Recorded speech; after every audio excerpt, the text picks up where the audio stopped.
Hi everyone, it's Keely here for Soy and Shea, and thank you so much for joining me for another soap making video.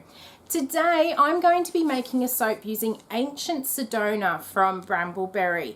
For those of you in Australia, you can get it from Aussie Soap Supplies, and it is a beautiful woodsy amberish fragrance, quite masculine but also very feminine, so a great unisex fragrance. It's got notes of mandarin leaf, orange blossom, Bulgarian rose, vetiver, sandalwood, bourbon vanilla, amber, leather, and my absolute favourite, tonka bean. Now, to do the soap design on this one, I had had the fragrance oil sitting there for a number of months, and then I suddenly got the inspiration for what to do with this soap, and I will go into that a little bit in the video so you know where those sort of ideas came from. I'm going to do it in a two-step process, and we're going to do a little bit of sculpting as well, and you'll see how well behaved this fragrance oil actually is. Let's go and see how we make ancient Sedona. Now this soap I'm actually going to work in a two-step process. So in this jug here I have about 2/3 of the oils that I actually need to fill up this mold. In fact, it's just a little bit over, just to compensate for some of the loss that I'm going to have by doing some of the sculpting. I've got my usual oils in this bucket, and what I'm going to do into here is add in about half a tablespoon of Australian sandalwood powder, and I'm using it because I really want to bring out the smell of that ancient Sedona fragrance, which does have sandalwood through. So what I'm going to do is combine that into my oils, and then I'm going to pour my lye water solution down my stick blender into the oils, just to stop any splashback, and then I'm going to very, very lightly mix it into an emulsion because I want this to be as fluid as I can possibly get it.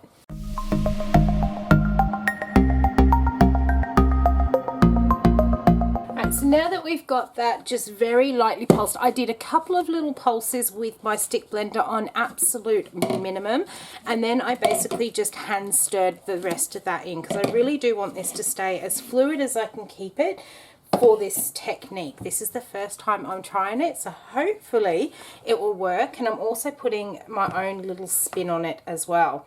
What I'm going to do in this jug, I'm just going to pour off a very small amount of some elusive mica, and then I'm going to split the rest of this up between these 4 jugs. Okay, so into this jug here I am going to put in some nectarine mica, which I got from Bath Bomb World.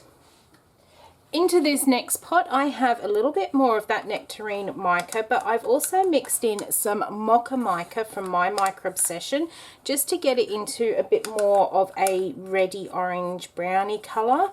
So again, I get as much of that scraped out as I can. Into my next pot I have some rosewood mica, and I will probably add in just a little bit of titanium dioxide with this one as well, just to lighten that red up just a bit. Just depends how close it is to this other colour here that I've mixed. So get that pot completely scraped. And then into my final pot here I have some latte mica from my Micro Obsession, and I'm hoping that by adding that sandalwood powder into this mix, not only has it actually added to the smell, it's going to help with the discolouring of this fragrance because it does have 1.6% vanillin in it, but I'm hoping it's also going to help make these colours a little bit more earthy. So what I'm going to do is see if I can actually hand stir these colours in, because I really want this to stay nice and fluid, but I may have to put the stick blender in just a couple of them to really get the colours to mix.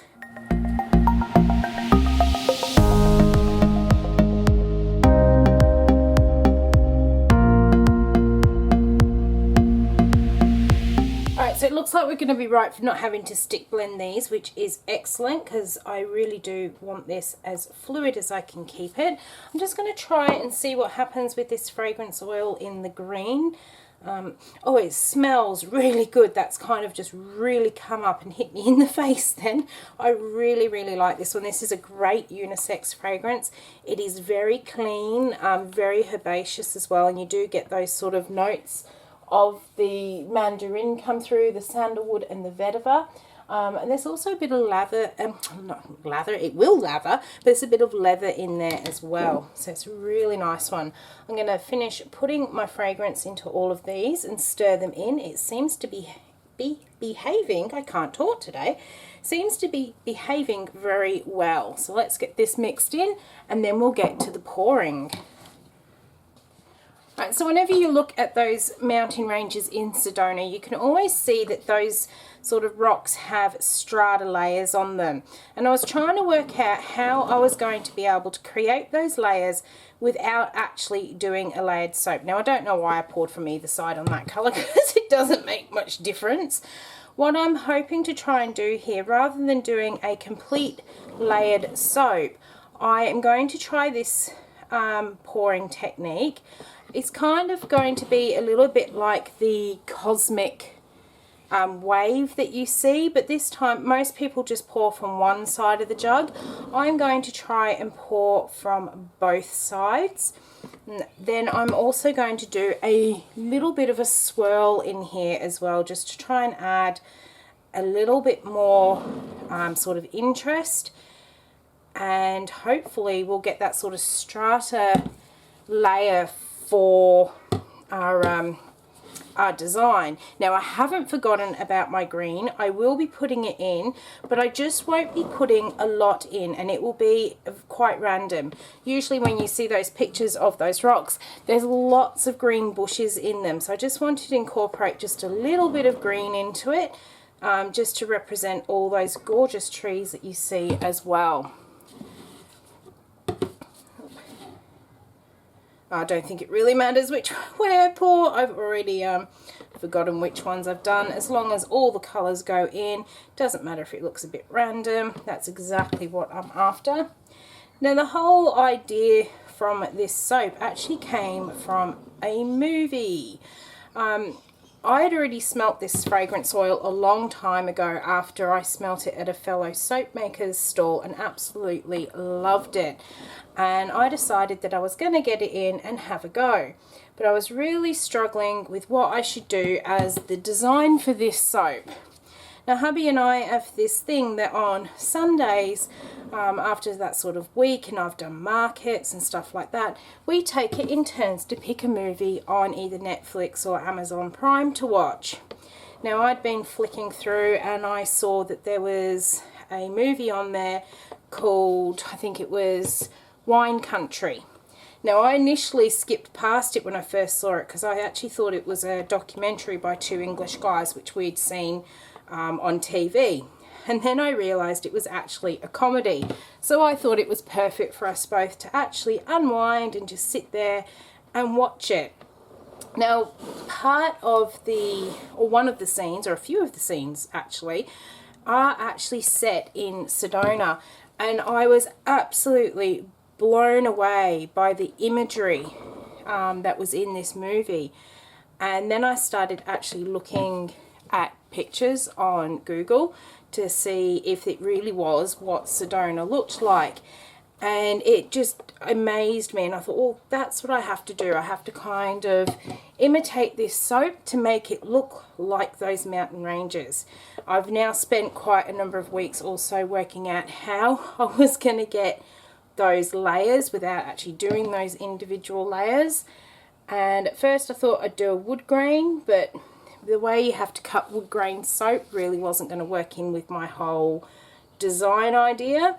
And then I somehow stumbled across this as one of those sort of videos you might like to watch while I was going around looking for the ideas.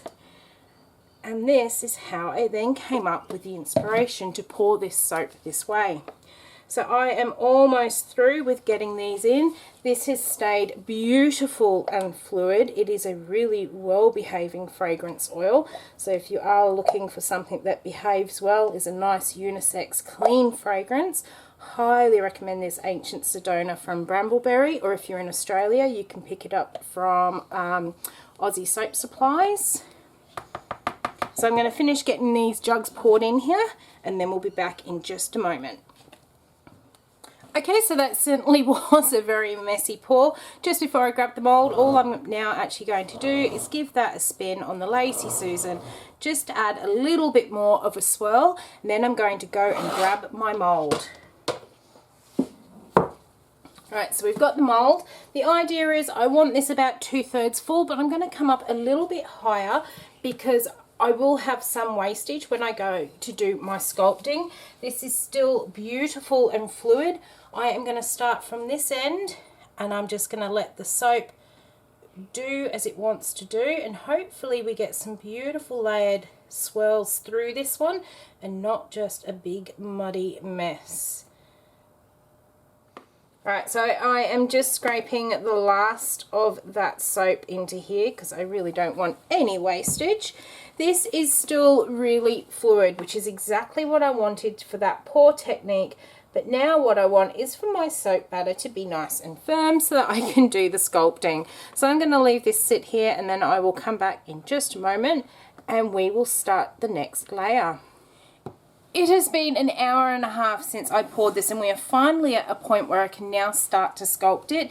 If you are looking for a fragrance oil that gives you that really long working time, the Ancient Sedona is absolutely wonderful for it. What we're going to do now is sculpt the top so it looks like we're looking at the mountain ranges when you look at the soap.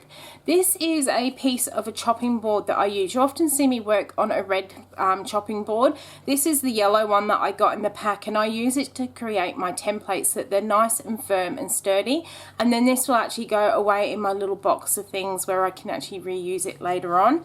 What I'm going to do is I'm actually going to start from this end. I'm going to put my piece in right against the edge of my mold and take it down so that my design is sitting on top of there. And now what I'm going to do is just start to pull this towards me.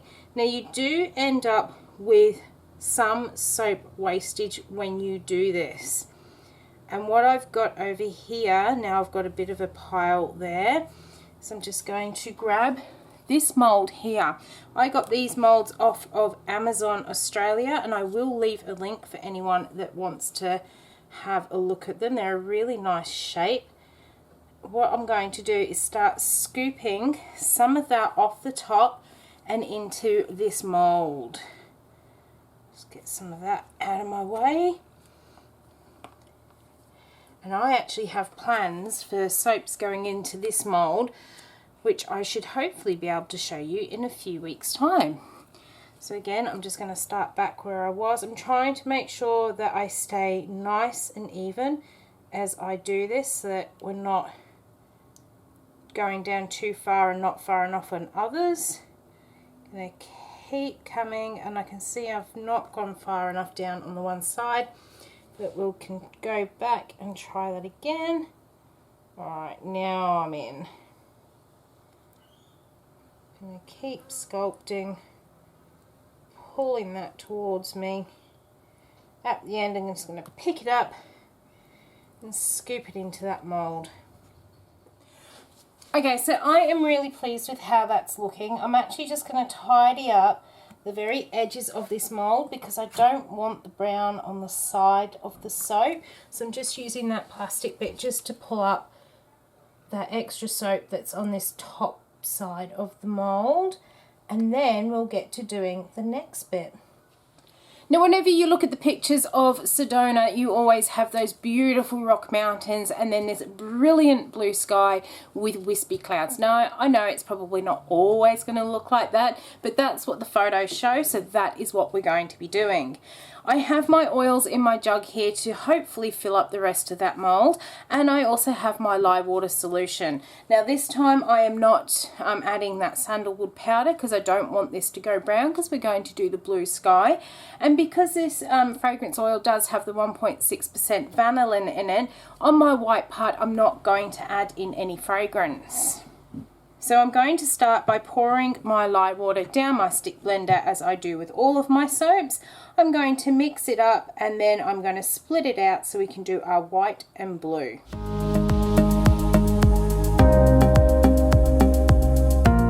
And because I know this fragrance oil is so well behaving, I have brought this up to a bit more of a light trace, almost bordering on being a medium trace. And by that I mean that when I actually move my stick blender around on the surface of those mixed up oils and lye, you can actually see a trace of the soap on there. The lighter the markings, the lighter the trace you are at.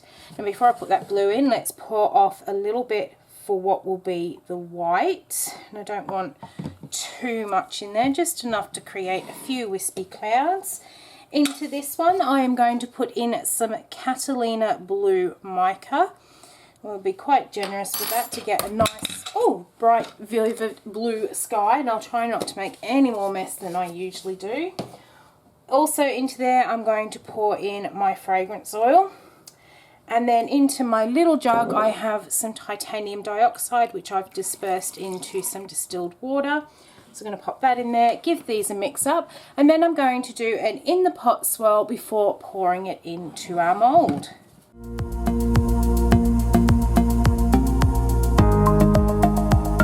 I've decided that's probably a little bit too bright for a blue sky, so I'm actually going to add in just a bit of Mysterious Mica just to tone it down a little bit.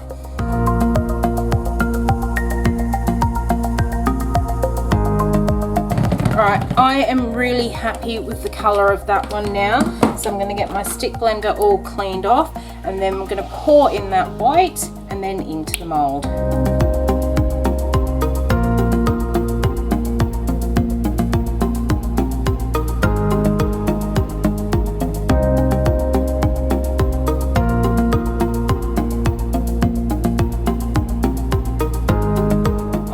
Absolutely loving how fluid this is. It is giving a really nice mottled pattern on here with just enough swirl to look like there's clouds wisping on by.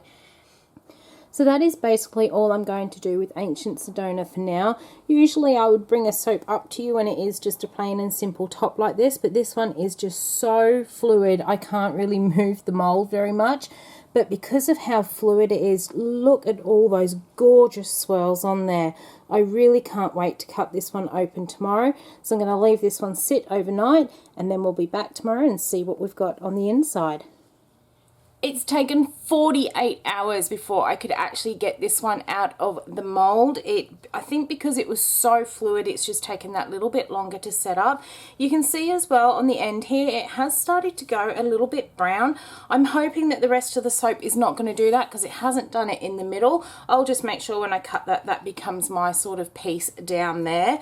I'm really interested to see what sort of patterns we get on the inside of this one. So I'm going to line it up on my soap cutter, and as I said, I'm going to cut this end piece off for me, and that will also mean that I get a nice decorative edge on the end of this soap.